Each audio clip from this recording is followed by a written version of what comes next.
Let's take a quick look at some logic in a spreadsheet. I'm using LibreOffice because that's what I've got on my computer, but this should work basically the same in Excel or Google Sheets or really anything else. There will be some minor differences. So for example, if you're using Office, Microsoft Excel, I believe there is a built-in XOR operator. So you could do something like this, equals, oh, actually there's one built into LibreOffice now too. That's good. So here is how we basically do logic in a spreadsheet. As usual, there are functions built into the spreadsheet software, and they're usually pretty well named. So if we're looking for the operator exclusive OR, we can just type in equals XOR and then select some relevant cells, and it will automatically figure that out for us. So let's just go ahead and copy this down. This is something that you guys should do as an exercise, not using the built-in XOR, but building your own XOR. But you can see that how we compare what we get to what it should be, we get exactly what we want, right? 0 for false, 1 for true. And what's going on with XOR is we're saying these conditions P and Q, and these could be any number of things. If P is true and Q is true, they are both true, but it's not one or the other. With XOR, that's what we have in mind. If we were just asking for OR, then we check these, and we get true. Is one or both of these true? We get for these first 3 rows of our truth table that true result. I'm going to leave it to you to figure out how to build XOR manually, and I'll show you some simpler examples. Actually, this example is not necessarily simpler, but I will show you how to do that in the context of a truth table. And then we'll try some things besides just manually putting in 1 and 0s for trues and false. So really simple case is AND. Is P true and Q is true, and our operator there is just AND. So with this truth table, if we're considering 2 different conditions, then we're going to need 2 to the power of 2 rows. These are our 4 possibilities. Both are true, one is true, the other's true, neither's true. If we were to add in another possibility, let's just quickly add in some rows. Now we've got all of these possibilities when R is true, plus those possibilities when R is false.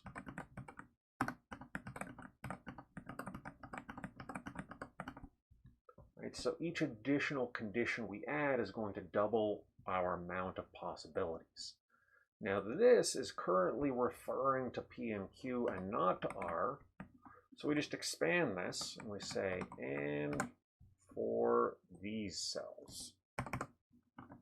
And there we get it is true when P and Q and R are all true and false otherwise. Right? It's referring to the right cells. And it's saying P and Q are true, but R is not, so it is not the case that P and Q and R are true. Now, that's it with a truth table, and this is the traditional way to do it when you're taking a pen and paper class, but when you're looking at this on a computer, really all you need is the inputs and the output. So we can vary P and Q, see what happens if we give it an error. Hey, if we give it something other than true or false, it deals with just this is the case. Null, nil, 0, it turns off. Right? So this cell is automated. This truth table is showing us all the possibilities, but in practice you're usually going to want to be using logic, for example, in an Excel spreadsheet. For capturing errors, you don't want a truth table, you just want some cell that's going to change based on some condition. All right, so that's and is pretty easy. But actually using it, it's as simple as you say, we're using this AND function, the contents of cell H5 is equal to AND taking as its argument all the cells from F5 to G5, right? And if we want more than that, then we just refer to a larger set of cells, and we could even add in some other cell. So are these things true and this other thing over there is also true? Now if we change this, we get a different result. So we can refer to all kinds of different things.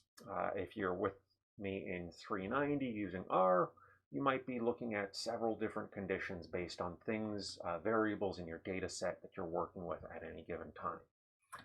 If you're working on an Excel spreadsheet, looking at, say, the billing for your clients, and you want to see, is there anyone we need to call, or is everything okay? You might set up some simple conditions like this to ask, has this account paid up their most recent bill? Has this account paid their most recent bill? And so on, right? You add those together, and then you can have some indication in your spreadsheet of what's going on.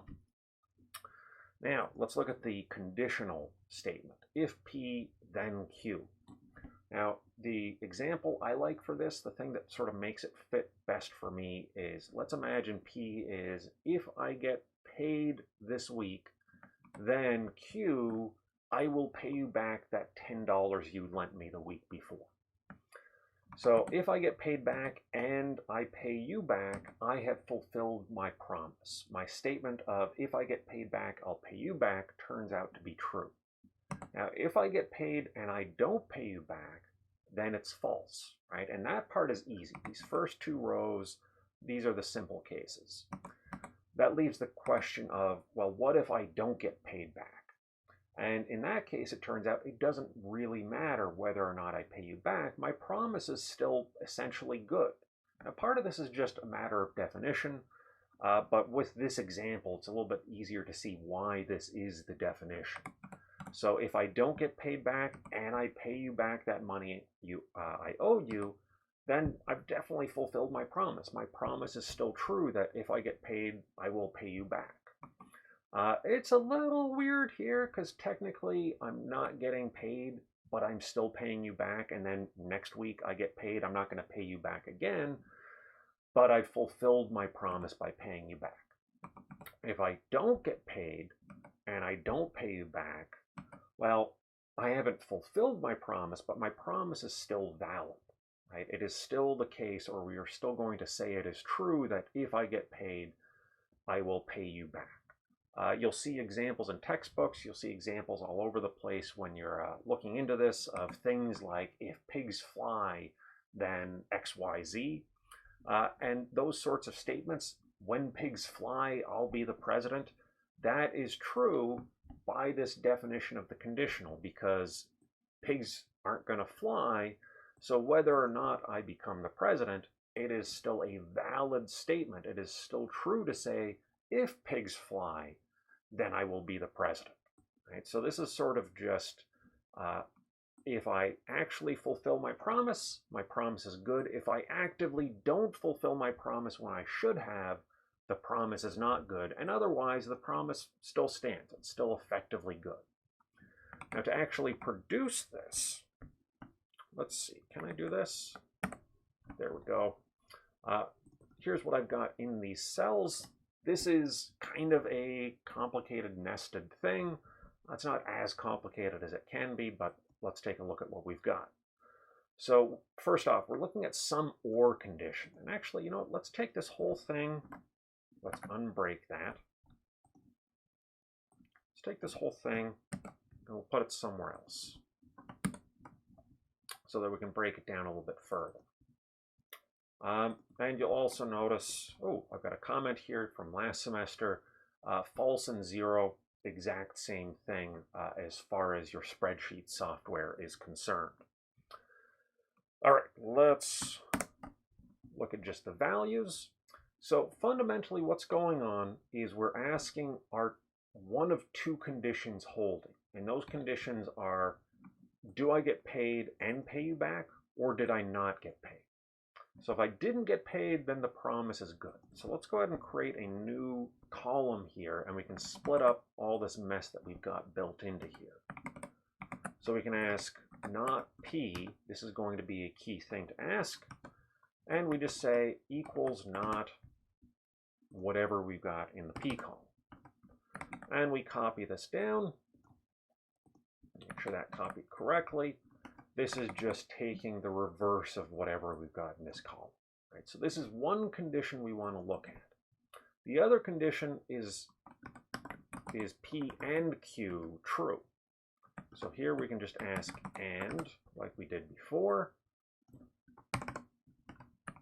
And again, we can copy these down. And now we need to find a way to get true, false, true, true out of these two columns. And the simple way to do that is to ask, do we have a true in either column? And that's going to make the row true. So just for the sake of my sanity, let's go ahead and make up some new terms. Let's call this R and S. And then we can ask R or S. S with an S, not with a W. So we just do or these two columns, and you're fine. And notice that it automatically puts it into all caps. LibreOffice, Excel, and Google Sheets are all going to be pretty good about not caring about capitalization for function names.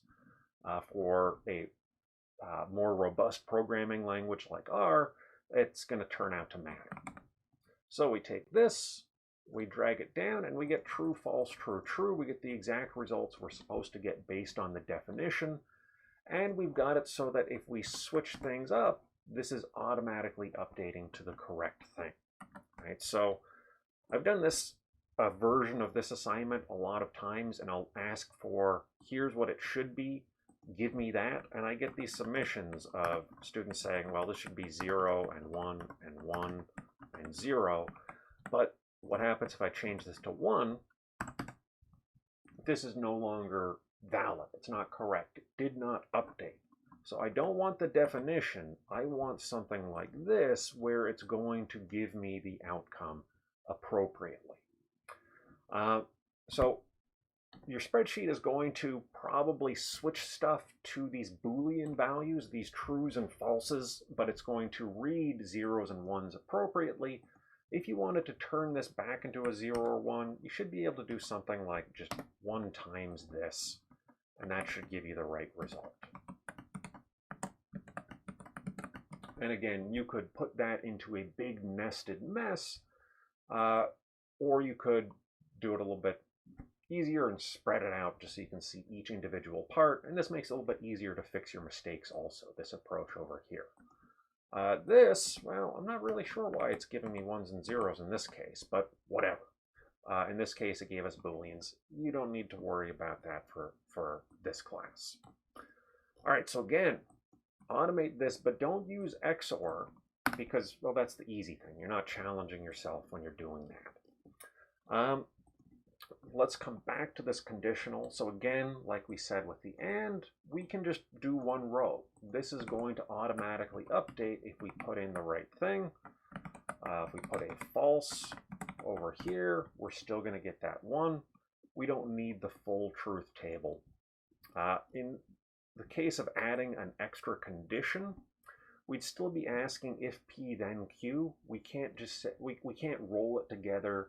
We can't roll multiple predicates, multiple of these statements together the way we can for AND or. So we'd say something like maybe R and P, if R and P, then Q. Right? So we can roll stuff together with and then take those things that we make, the way we made R and S over here, and then evaluate those separately. In any case, if you didn't follow that, don't panic, you're fine. So if P then Q, here's a real example. So this is just a statement, 5 plus 10 equals 16. When we put that in this format, equals, and then this statement in parentheses, it's going to evaluate what's inside parentheses. And it's going to say 5 plus 10 equals 16, and it's going to check if that is true or false. And you saw the default was false. If we switch this to a correct statement, it says true. So we'll leave it like it is. 5 plus 10 equals 16. 15 minus 10 equals 3 is also false. And if we say if 5 plus 10 equals 16, then 15 minus 10 equals 3, that compound statement is true. It is true by the definition of the conditional that if 5 plus 10 equals 16, then really anything we want, right? Because this first statement is false, at least in the version of mathematics that we use, if this is false, then we could put whatever we want in here, right? So we make 15 minus 10 equals 5. We get true. If we switch that back, it was false. This was still true in either case. If we change this to 5 plus 10 equals 15, but 15 minus 10 equals 3 is still what we've got in this cell, then our conditional is false. We can't say if 5 plus 10 equals 15, then 15 minus 10 equals 3. That doesn't work, right? That gives us a false for the conditional statement. The conditional statement is false because this statement Q is false and this statement P is true, right? And if we have P is true and Q is false, then the conditional if P then Q is false. If we change this to 15 minus 10 equals 5, well, now we've got if this true statement is true, then this other true statement is true.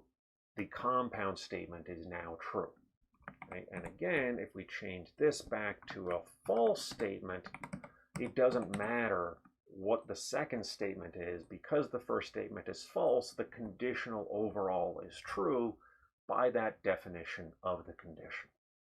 All right. If you've got further questions about how to do logic in Excel or Google Sheets or LibreOffice or whatever your spreadsheet program is, feel free to ask me in the Discord server or on the class blog. Discord server, I think, is probably a little bit easier. I think it's a little easier to get direct feedback, timely stuff without losing it there. I think that the blog is a little bit better for slow, informal stuff. But either place is fine, or send me an email and I will get back to you. All right, good luck.